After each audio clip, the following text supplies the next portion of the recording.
Hola, bienvenidos a un nuevo Mates con Historia. Un gusto estar con ustedes. Espero que estén muy bien. Vamos a retomar la historia argentina. Vamos despacio, tratando de entender los procesos. El último tuvo muchas visualizaciones, muchos comentarios. El proyecto monárquico de una monarquía incaica con eventual capital en la ciudad de Cusco, presentado por Manuel Belgrano a los congresales que declararon la independencia, 9 de julio de 1816, San Miguel de Tucumán, la casa histórica, y declararon la independencia de las Provincias Unidas en Sudamérica. Importante lo del proyecto belgraniano. Y ahora seguimos, porque acá aparecen nubarrones.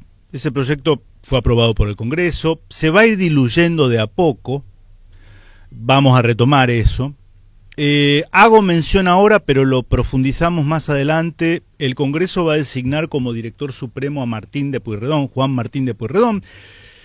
Personaje poco estudiado, yo el primero, que me declaro ignorante con relación. Va a ser director 3 años, ¿no? Vamos a retomar, porque va a ser importante el vínculo con San Martín, una reunión previa de ambos, Pueyrredón y San Martín, en la ciudad de Córdoba. Hay un compromiso de cómo encauzar la situación, pero Pueyrredón, una vez instalado en Buenos Aires, toma otro rumbo, toma otro rumbo. En fin, ya nos vamos a abocar a Pueyrredón, pero antes, o concomitante,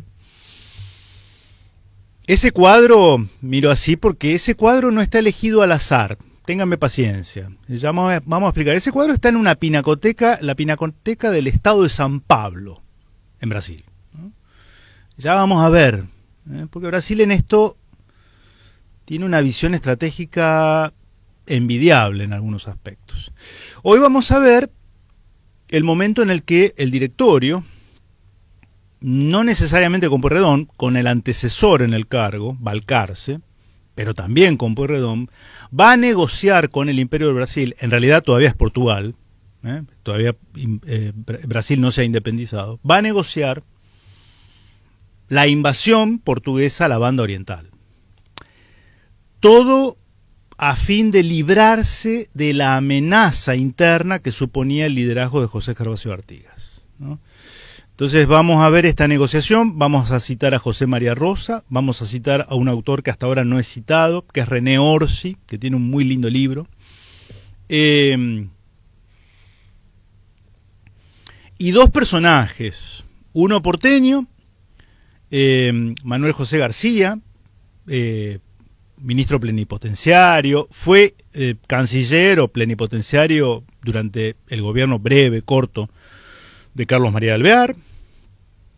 Lo va a seguir siendo ahora, va a ser plenipotenciario ante la corte portuguesa y va a estar básicamente con cuanto gobierno hubo, lo cual demuestra un poco que era un personaje central, sostenido y no sometido a las vicisitudes políticas internas de la Argentina. Manuel José García tiene acá en Rosario un pasaje que honra su memoria. Y Nicolás de Herrera, un político uruguayo, montevideano.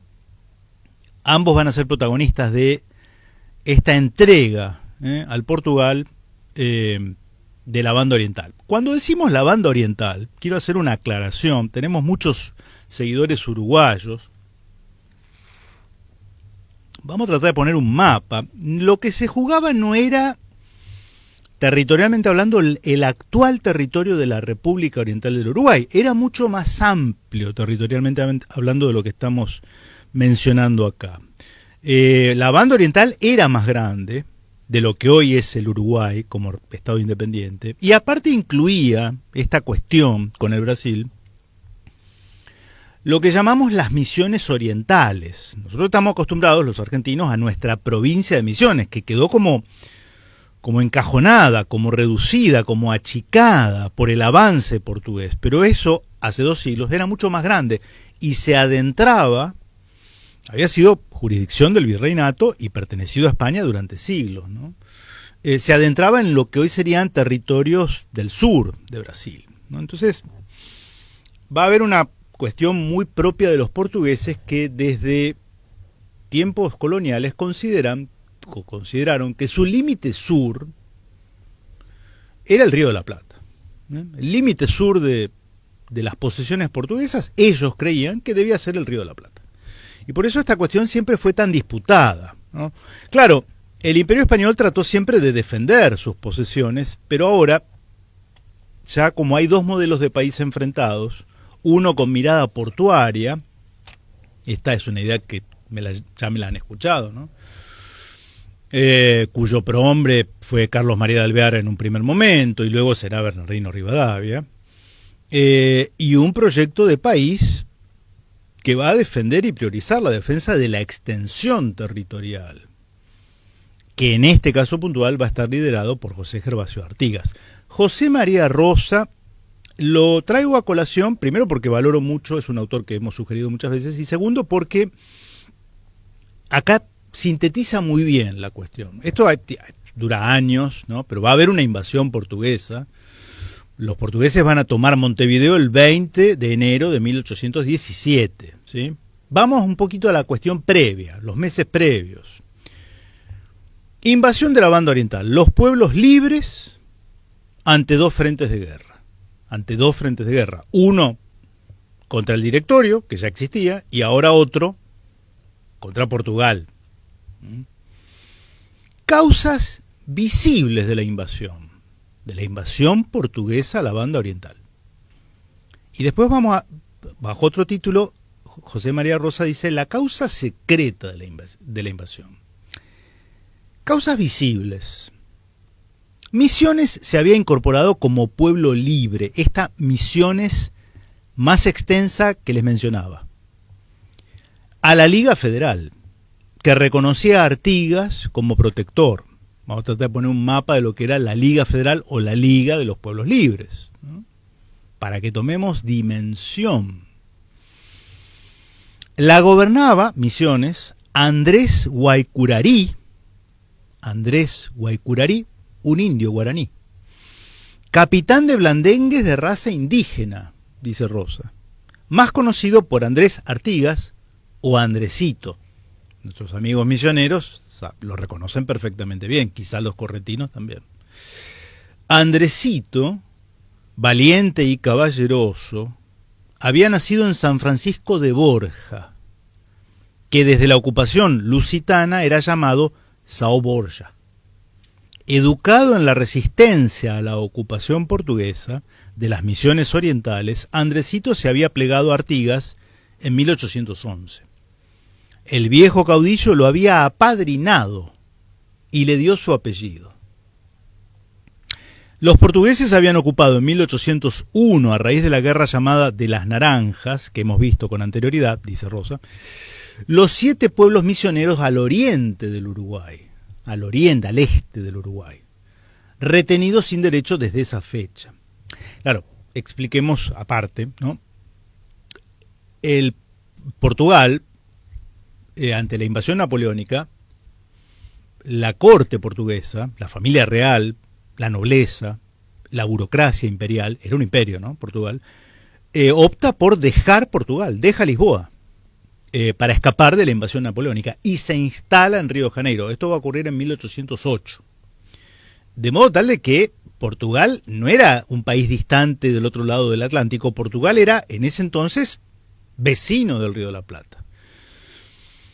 Eso preserva la monarquía portuguesa. Esto lo analizamos en un Mates con Historia que creo que titulamos Argentina, Brasil, mellizos pero no gemelos. Mellizos pero no gemelos, ¿no? Para hablar de las coincidencias y las distinciones en el origen de ambas naciones, ¿no? Y Portugal está al acecho para concretar su viejo sueño, aprovechando la desintegración del Imperio Español, y la anarquía que sucederá en el Virreinato del Río de la Plata a partir de 1810. Entonces hay que entender un poco que Portugal mira con ojos de cierta avidez expansionista. Esto no los hace ni malos, ni a ellos, ni a nuestros vecinos brasileros. Quiero aclarar esto. Los hace actuar como cualquier país sensato, con una dirigencia política patriótica, actúa. Bien.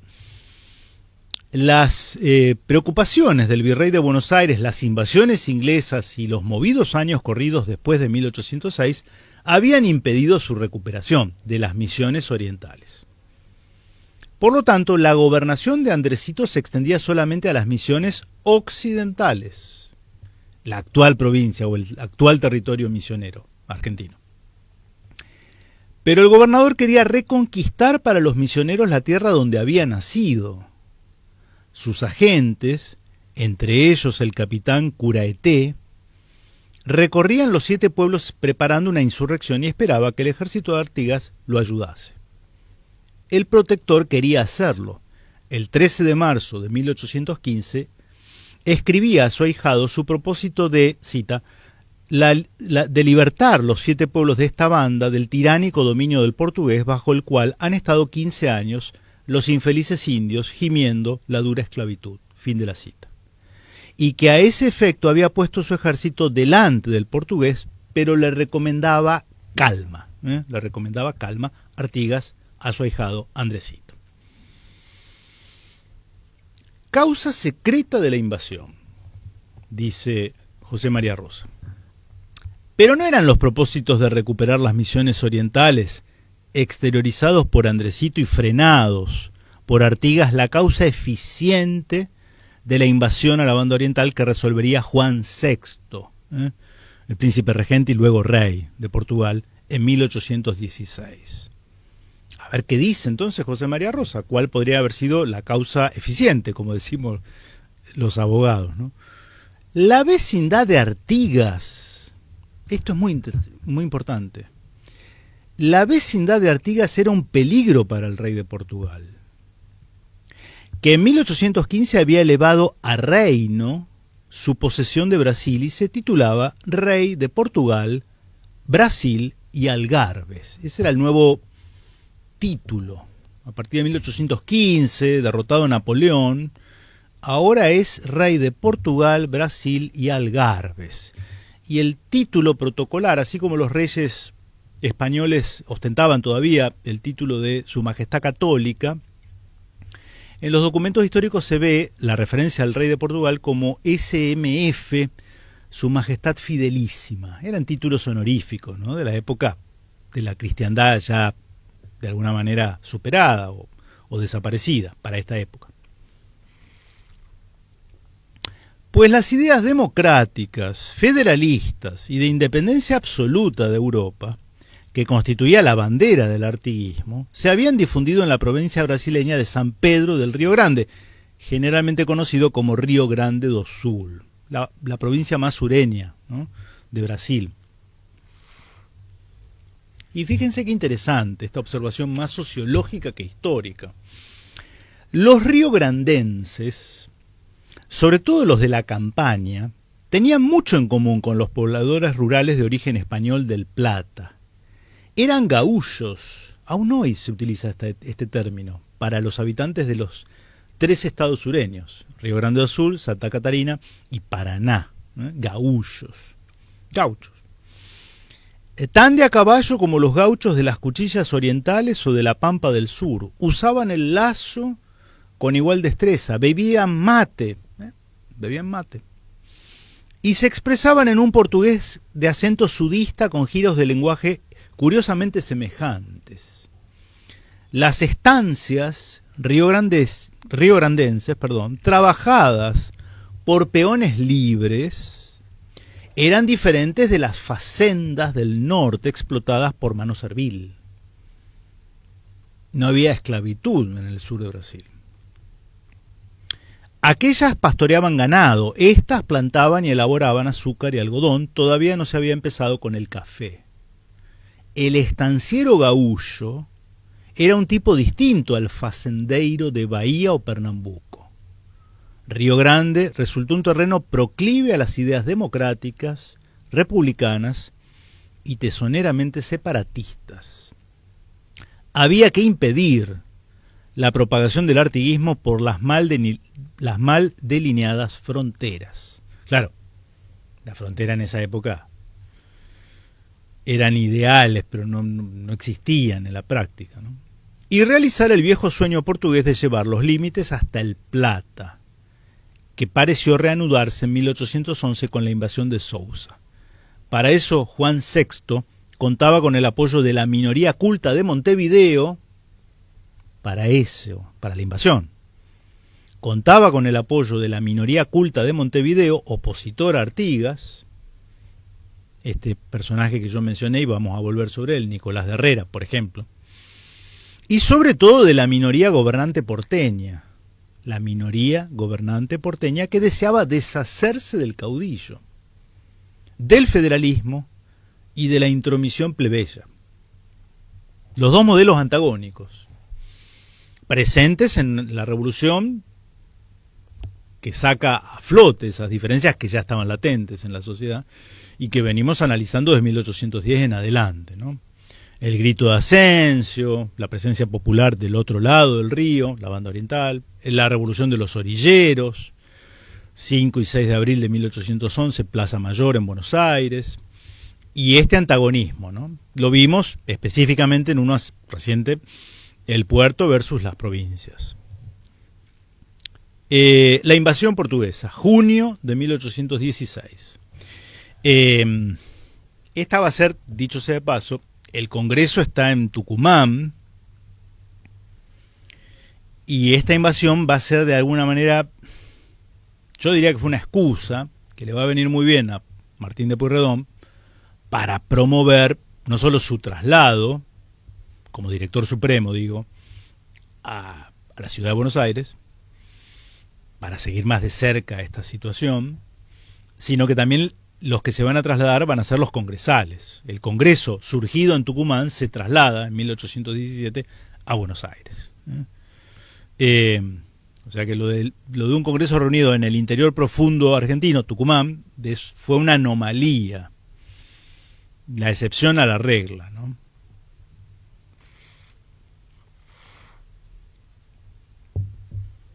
Después téngame paciencia, vamos a explicar qué significa ese cuadro, ¿no?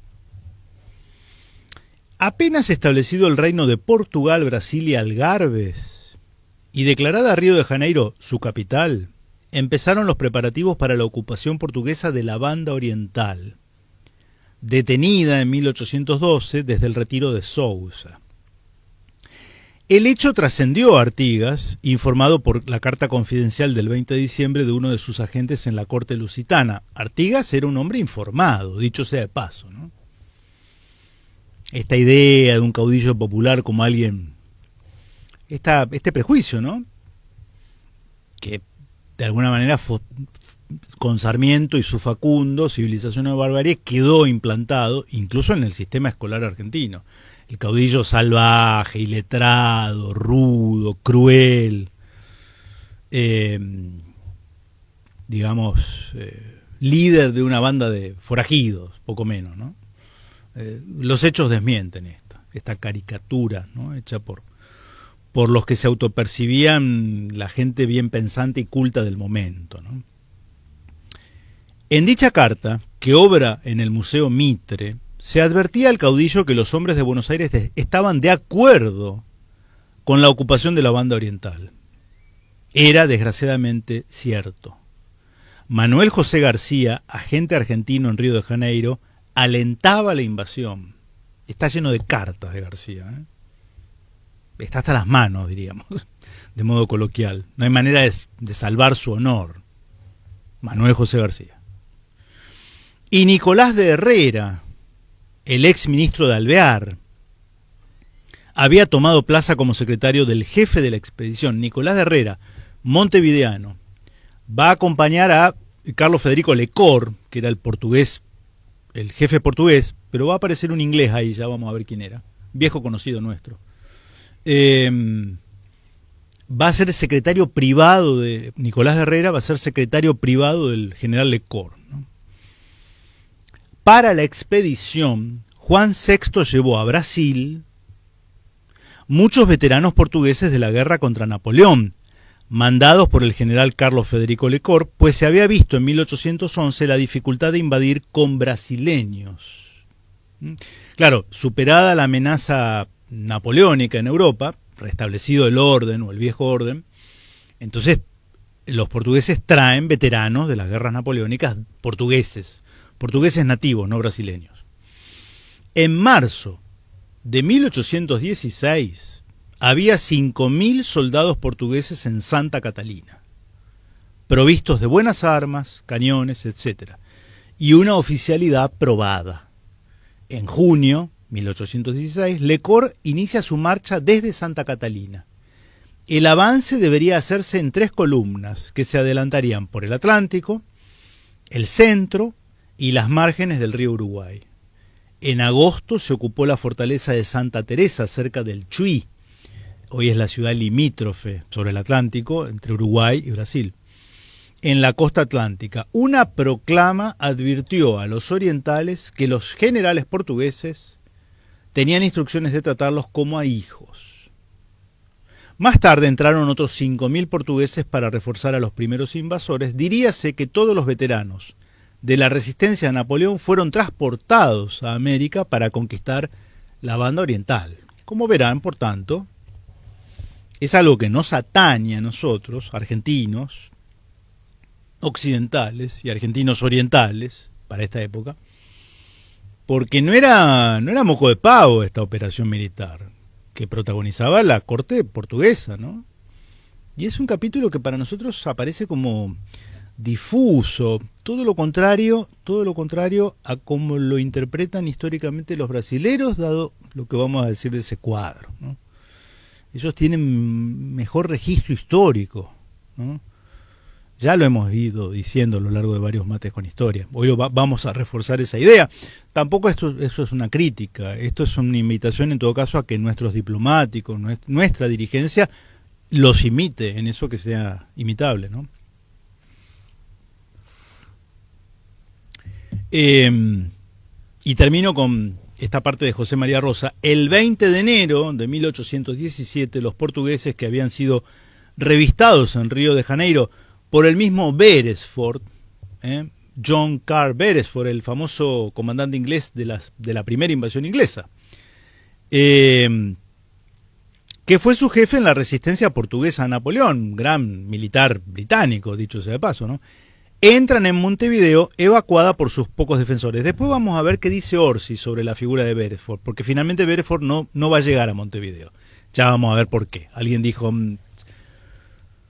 va a ser muy obvio. Quitan el escudo municipal que Artigas había dado a la ciudad, donde campeaba el lema "Con libertad, ni ofendo ni temo", y lo reemplazan por las quinas de la casa de Braganza. Ya el escudo imperial, ¿no? Ya distanciado del todo de los orientales, Pueyrredón anuncia regocijado la total destrucción de Artigas. No sé si van notando a dónde quiero llegar, y es lo que más duele de este episodio, que es el auténtico espíritu faccioso de los directoriales porteños. Es decir, como me jode Artigas en el frente interno, entonces me valgo de una ayuda externa para eliminar a mi opositor interno.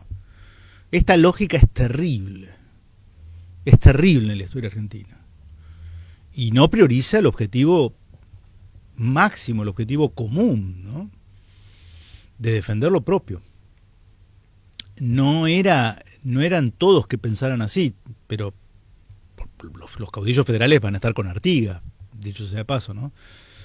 Pero esto habla también de una mentalidad.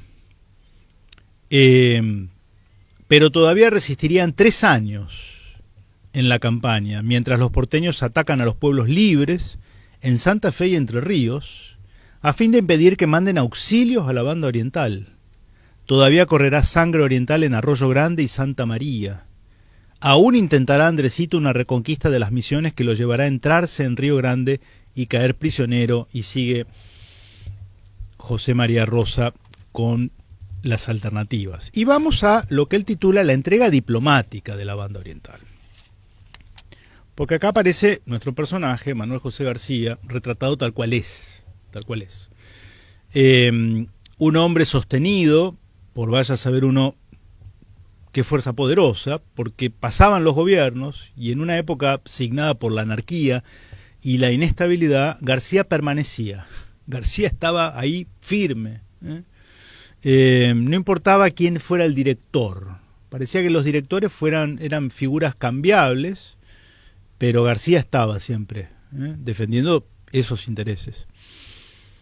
El 4 de mayo de 1816, Tagle, Gregorio Tagle, ministro de Balcarce, director del Estado, contestaba las notas de Manuel José García, agente argentino en Río de Janeiro, que adelantaba la noticia del Reino Unido de Portugal, Brasil y Algarves con capital en Río de Janeiro, y advertía que el gobierno lusitano, cita a García, empezaba a mirar con atención los intereses de este continente. Fin de la cita, insinuando la ocupación de la banda oriental. Mayo de 1816. Nuevamente cita a García. El Congreso ha mostrado las disposiciones más favorables a este respecto. No, perdón, esto es Tagle, ¿no? El Congreso ha mostrado las disposiciones más favorables a este respecto y cree que los vínculos que lleguen a estrechar estas provincias con esa nación, Portugal, sean el mejor asilo que nos reste en nuestros conflictos. No omita usted medio alguno capaz de inspirar la mayor confianza a ese ministerio sobre nuestras intenciones pacíficas y el deseo de ver terminada la guerra civil, y acá destaca José María Rosa, con el auxilio de un poder respetable que no obraría contra sus propios intereses, cautivando nuestra gratitud. El ministro Tagle le pide a García que interceda ante la Corte del Portugal para que realmente lleven a cabo esa invasión a la banda oriental. En carta particular de la misma fecha, Tagle explica a García, carta particular de la misma fecha, Tagle le explica a García su pensamiento, cita, Gregorio Tagle. Tagle tiene una avenida, ¿no?, ahí en Capital Federal. Digo esto de hacer historia con la nomenclatura, ¿no?, de plazas, monumentos, calles. Yo de chico me acuerdo que escuchaba, ¿dónde estaba Canal 7 o ATC? Avenida Figueroa Alcorta y Tagle. La esquina de Avenida Figueroa Alcorta y Tagle. Bueno, Tagle es una avenida de 3 cuadras. En honor a Gregorio. En honor a Gregorio. Que decía cosas como esta. Convengamos en la necesidad de tomar medidas prontas para fijar con fruto nuestra suerte, y así no pierda usted ocasión de alcanzarlo. Todo amenaza una disolución general, y lo más sensible es que los pueblos, que ya nos miran y tratan como a su mayor enemigo, pueden, si nos descuidamos, reducirnos a la impotencia de ajustar y concluir tratados.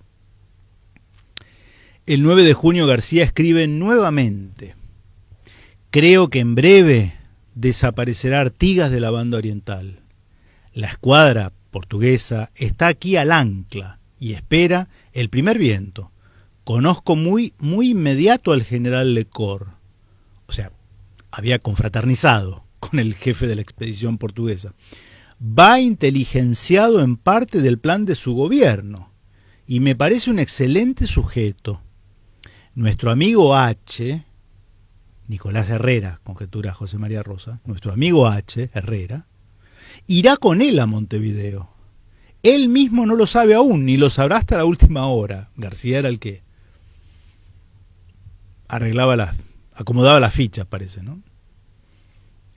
Será el punto intermedio de ese y este gobierno. Estoy seguro que las primeras medidas que se tomen por Lecor en la banda oriental quitarán a usted algunos recelillos que es regular conserve aún. Esta es una maniobra complicadísima y exige toda la circunspección del mundo para irla llevando sin desgracias. En muchos secretos estoy yo solo. En algunos he puesto a nuestros amigos. Usted conoce bien a don Carlos Alvear. ¿Se acuerdan, no? Jovencito, muy impetuoso, muy veleidoso. Sabe sus calidades morales y su carácter en la revolución. Nada sería más peligroso el que llegase a entrar en nuestras relaciones por ahora. Como diciendo, no lo metamos en esta porque esto tiene que ser gente seria. Vaya usted pensando en el sujeto que ha de tratar con el general Lecor y con H., con Herrera. Esto deberá hacerse sin ruido. Cuide usted mucho que no sea un hombre asustadizo, que sea un hombre manso, callado y negociador. La verdad que como diplomático me encantaría haberlo tenido del lado patriota, porque era muy bueno, ¿no? El 19 de junio, cita nuevamente: alarmado el ministro del Brasil de los progresos que sobre el gobierno de las Provincias Unidas va haciendo el caudillo de los anarquistas, Artigas, no ha podido menos que representarlo a su majestad fidelísima, el rey de Portugal, para que, sin demora, pusiese pronto remedio a un mal que creciendo con tanta fuerza podría en poco tiempo cundir por estos sus dominios, haciendo mayores estragos. Ha resuelto su majestad fidelísima empeñar todo su poder para extinguir para siempre la memoria, hasta la memoria de tan funesta calamidad, haciendo en ello un beneficio que cree ha de ser agradecido por sus vecinos. Es verdad que en todo tiempo se ha temido la injerencia de una potencia extranjera en disturbios domésticos, pero esta regla demasiado general me parece que tiene una excepción en nuestro caso.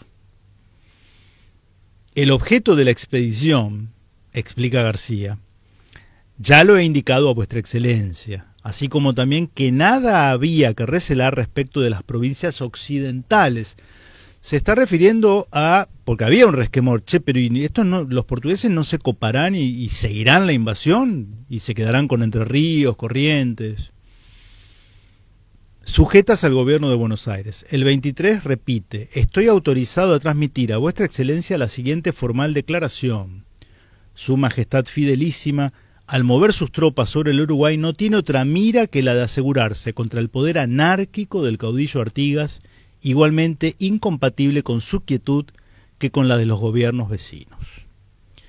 Y acá termina diciendo José María Rosa, bueno, es un tema que sigue, ¿no? Pero yo lo acorto para no extendernos demasiado. El convenio que se firma dice lo siguiente: la misión de Bedia, Nicolás de Bedia, entre paréntesis, el hombre manso, callado y negociador pedido por García, trató con Lecor y Herrera las condiciones de la ocupación portuguesa. Pero una cosa era dirigir las relaciones internacionales con el esmero y frialdad que pedía García, y otra moverse en el agitado Buenos Aires, donde la opinión pública se pronunciaba en forma agresiva contra el gobierno contemporizador y sus diplomáticos entregados. Claro, acá había un tema interno. Esto que García, Pueyrredón, los Alvear miraban como lo más natural del mundo, deshacerse de un enemigo interno que tenía otro modelo antagónico al de ellos para integrar las provincias a costa de la mutilación territorial, bueno, en el interior profundo y en mucha gente de sentido común patriota, no caía nada bien. No caía nada bien. Pueyrredón reunió a las corporaciones, como ya vimos, exponiéndoles de labios para afuera la posibilidad de una guerra. Lo hacía para calmar el ambiente, pero el hecho desconcertó en Río de Janeiro, donde García había asegurado que el Supremo obraría de acuerdo con la Corte Lusitana. Un manifiesto que teatralmente dirigió Pueyrredón a los pueblos, al saberse la ocupación de Montevideo el 20 de enero de 1817, y una protesta de fórmula a Lecor, paralizaron por un momento la negociación en que andaba García de ampliar el armisticio de 1812, permitiendo y aún solicitando la ocupación provisoria de la banda oriental por los portugueses. García pidió explicaciones de estas declaraciones belicosas, que creyó sinceras. O sea, Pueyrredón hace declaraciones patrióticas ante la ocupación portuguesa, y García es como que le recrimina: hey, pero ¿no habíamos dicho otra cosa? Es desopilante esto, y trágico. Demos por supuesto, escribe a Pueyrredón, que triunfemos de los portugueses y que los obliguemos a desalojar la banda oriental. ¿Hemos ganado algo en fuerza y poder? No, señor. Entonces el poder de Artigas aparecerá con mayor ímpetu y será irresistible. Habremos gastado nuestras fuerzas, atrasado nuestras relaciones exteriores y debilitado nuestro ataque al enemigo común, no para recobrar la banda oriental, sino para robustecer a un monstruo que revolverá sus fuerzas y desgarrará las provincias. En fin, y sigue la nota, ¿no? José María Rosa, gran historiador, muy apasionado. Y ahora vamos un poquito a René Orsi. René Orsi, este libro, conozco al nieto de René Orsi, José Herrero, platense, abogado constitucionalista, le mando un saludo desde acá. Historia de la disgregación rioplatense. Acá tienen ustedes muy documentado, muy detallado. Yo me voy a permitir simplemente leer apenas, ¿no? Recomiendo mucho este libro. Historia de la disgregación rioplatense. René Orsi.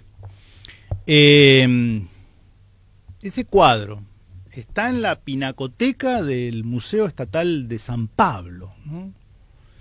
Después vamos a tratar, así porque yo estoy obstruyendo parte, ¿no? Pero vamos a poner como... Ah, perfecto. Porque ahora viene un poco la explicación. ¿Quién lo pintó? ¿Por qué? ¿Por qué alguien mandó pintar ese cuadro?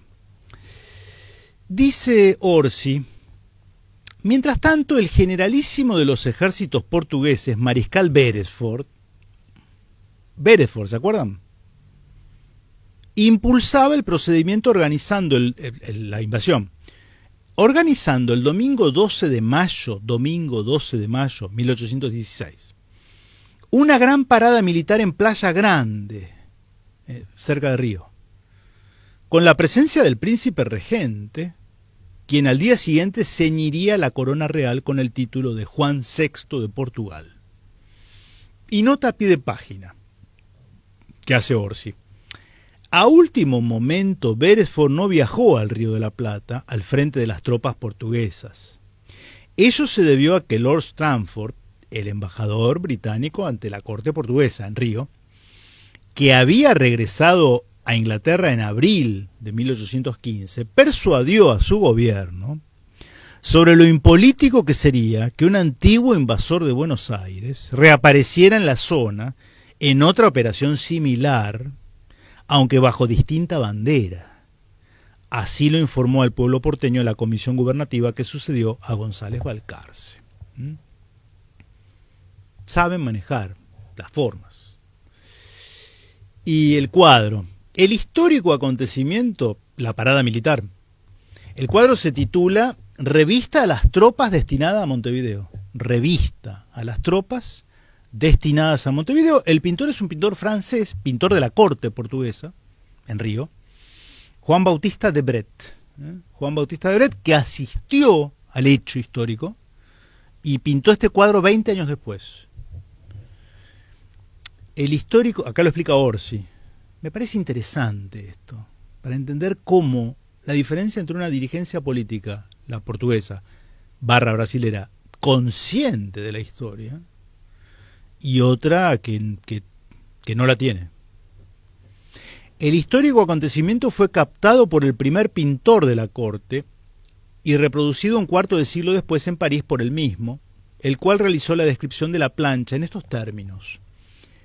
La escena sucede a la entrada de la calleja que conduce a la plazuela donde se encuentra la residencia del rey. En primer plano y de pie se halla don Juan VI, don Pedro, don Miguel y una de sus hermanas conocida en la corte como la viuda, que forman el grupo inseparable que se ve diariamente paseando a caballo o en coche.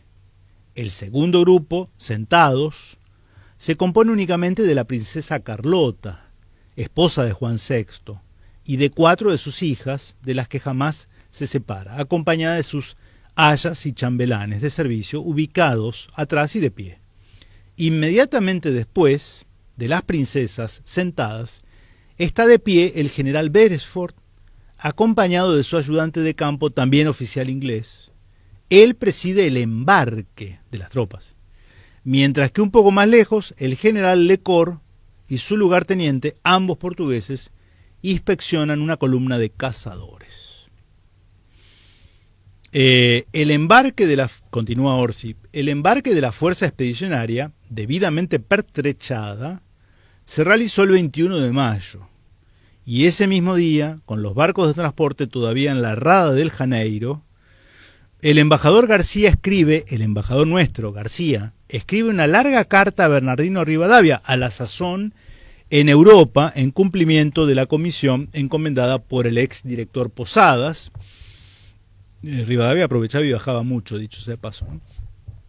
Le informa de la caída de Álvarez Thomas, su reemplazo por González Balcarce, y reitera que para lograr el exterminio de Artigas y del pueblo que le es adicto, al que descalifica considerándolo bárbaro y anárquico, nada es mejor que contar con la inestimable colaboración del ejército lusitano. Es preciso que el remedio vaya de afuera, dice, y en tal sentido anuncia: dentro de 3 días saldrán las tropas portuguesas recién llegadas de Europa a ocupar Montevideo, desde donde obrarán en combinación con las demás divisiones que se mueven ya por las fronteras de Río Grande y Misiones guaraníes. Fin de la cita. Hay una explicación que da acá Orsi, leo, iba a leer un poquito más, pero apenas leo. ¿Cómo puede ser que tengamos una visión tan enfrentada de lo que significa patria, digamos? Algo dijimos en un Mates con Historia en el que aludimos a las ideas de patria de Mariano Moreno y de Esteban Echeverría. Porque uno dice, pero esta gente lo hacía a propósito, actuaba, era en serio. Eran distintos modelos, antagónicos, ¿no? Por eso no tenían el más mínimo reparo y lo decían por escrito. Disimulaban un poco, ¿sí?, por la opinión pública patriótica, y esto va a tener sus altibajos en los próximos años, ¿no? Y no siempre este grupo va a estar en el poder, no siempre va a tener las riendas del poder. Apenas un par de párrafos y terminamos con lo que dice Orsi.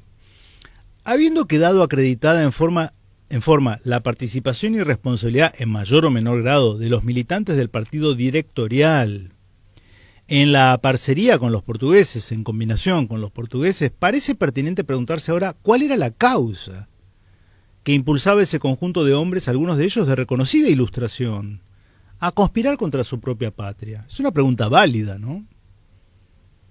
La clave de la cuestión estriba en que el grupo de civiles constituido por García, Herrera, Tagle, Rivadavia, los Rodríguez Peña, Sáenz, Gascón, Serrano, Gómez y otros, y algunos militares, entre ellos Alvear y Álvarez Thomas, y a su turno Pueyrredón y Rondó, que acataban órdenes secretas, componentes todos del oficialismo porteño, no tenían fe en el pueblo rioplatense. Por el contrario, creían en las luces.